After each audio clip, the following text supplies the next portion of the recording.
ang tingin nila sa asawa ay katulong or someone insubordinate or someone subordinate sa kanya. Lalo na pag may mataas na pinag-aralan or mas mahaba experience or mas may edad siya. So here's the problem.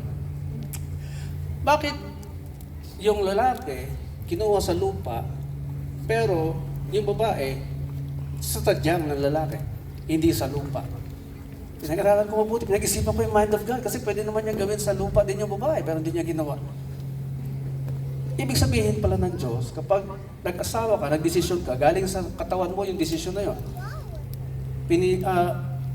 Niligawan mo siya, kinumbins mo siya, ikaw yung nagsimula ng marriage.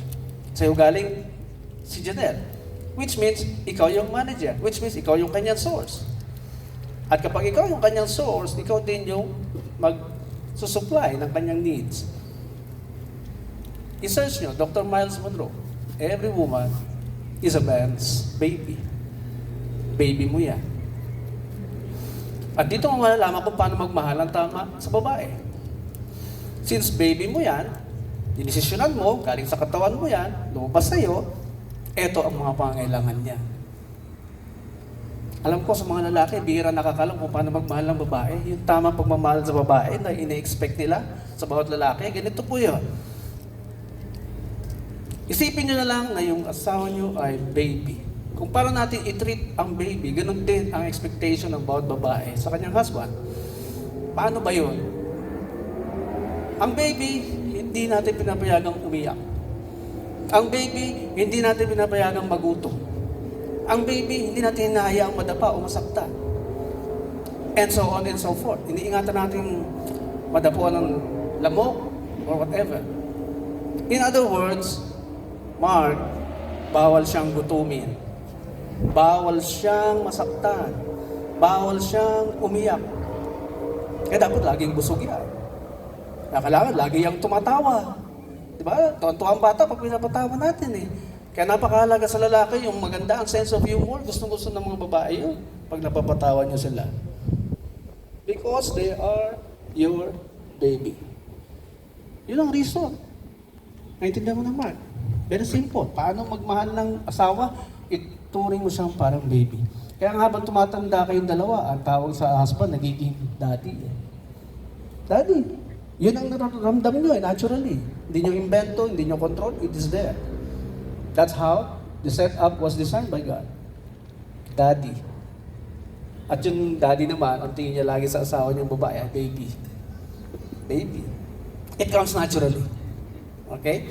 Now, ganon ang pagmamahal sa tamang pagmamahal sa asawang babae.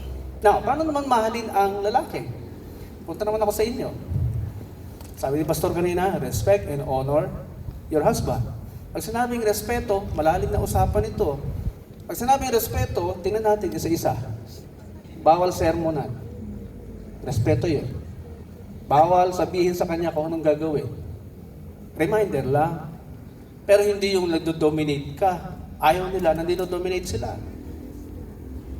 Because that's how it is designed.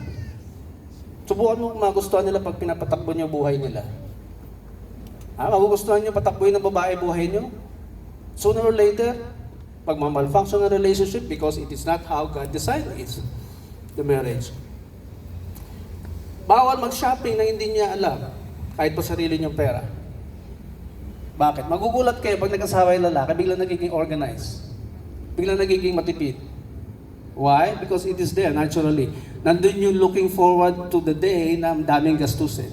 Dadami ang anak, dadami ang expenses. They feel that naturally, the moment na nag-asawa. Ano pa? Bawal insultuhin. Subukan niyo insultuhin. Ay, mas malaki sahod ko sa'yo. Manahimik ka. Ganunin niyo yung husband niyo. Tingnan natin kung kausapin ka pa niyan. Bawal eh. Kasi akala natin yung Bible, suggestions. Hindi po yung suggestion. Ang kaibahan po ng batas ng lupa sa batas ng Diyos, walang demokrasya sa batas ng Diyos. Hindi mo siya pwede lagyan ng kondisyon. Only sa batas ng tao, pwede mo pang i-contest. Punta ka Supreme Court. Kumbinsihin mo yung 15 justices doon na tama ka. Pero sa batas ng Diyos, sa Bible, hindi yan suggestion. Pag sinabing irespeto, talagang irerespeto mo ang husband mo. Kahit galit ka, kahit naiinis ka. At yan din ang findings ng mga scientists. The moment na hindi siya deserve ng respect, yun daw, yung oras na kailangan mo pa rin siyang irespeto. At makikita mo yung wonders na mangyayari sa inyong relationship. Ang pinaka-challenging kasi talaga sa atin, yung mentalidad na equality.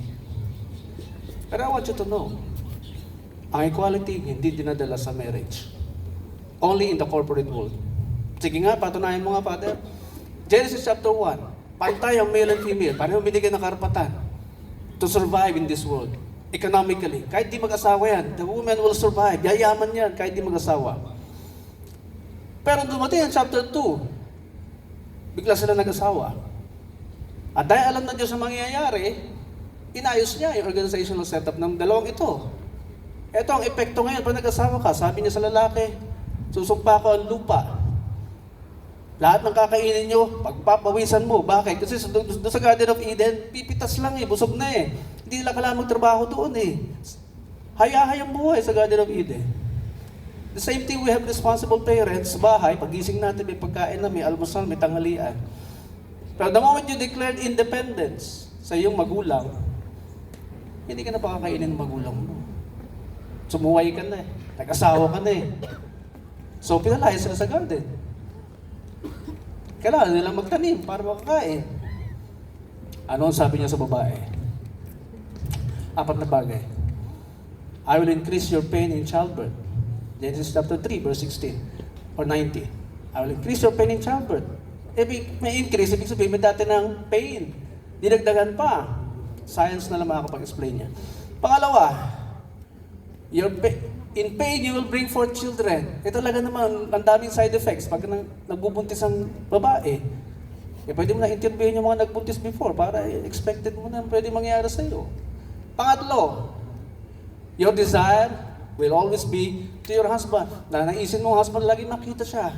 Umuwi ng maaga, nasa tabi mo, may kausapin ka dapat, etc., etc. Your desire will always be to your husband. And you feel that naturally. Pang-apat, dahil parehong may power to survive, parehong may power to be leaders, magpapatayan itong dalawang ito pag di ko inayos. Sabi ng Diyos sa babae, He will rule over you. Kaya take the lead, husbands. Hinahangaan ng mga babae, yung mga lalaki, marunong manindigan. Yung hindi umaasa kay mami. Yung hindi naghihintay ng payo ni mami. Hindi makapag-decide, teka lang, wala pang sinabi si mami sa akin Ina-expect nila na magpakalalaki ka. Kahit hindi nila yung pinag-aralan sa college, you feel that na magpakalalaki ang inyong asawa. Because that's how God designed you to be a leader. Kapag hindi ka nag-take the lead, they can take the lead. Why? They can also be leaders. And you will never like it.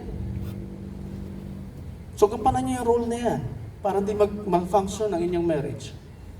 Okay po? Malinaw na po. Mapapanood niyo ako, by the way, sa TV5, madalas, o paminsan-minsan, sa Payong Kapatid. Mapapanood niyo rin po ako sa EKMJS mo na yan. Kapag may trending na usapin tungkol sa mga taksila na yan. At sa Billionaire News Channel. Paborito po tayo ng media pagtungkol sa mga usaping relasyon. Siguro dahil kakaiba yung ating sinasabi.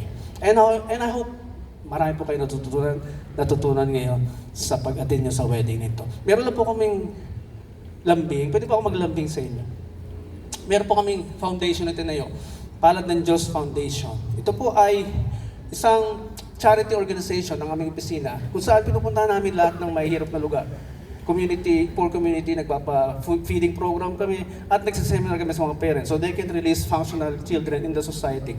Because whether we like it or not, pag yan nag-release ng dysfunctional children, apektado tayo lahat.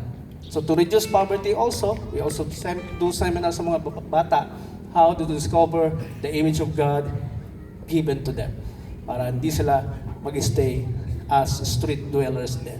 So, iikot po ang basket, suporta na lang po sa aming Palad ng Diyos Foundation para po magpatuloy ang aming advocacy na ito. Maraming po salamat at magandang gabi po sa inyong lahat.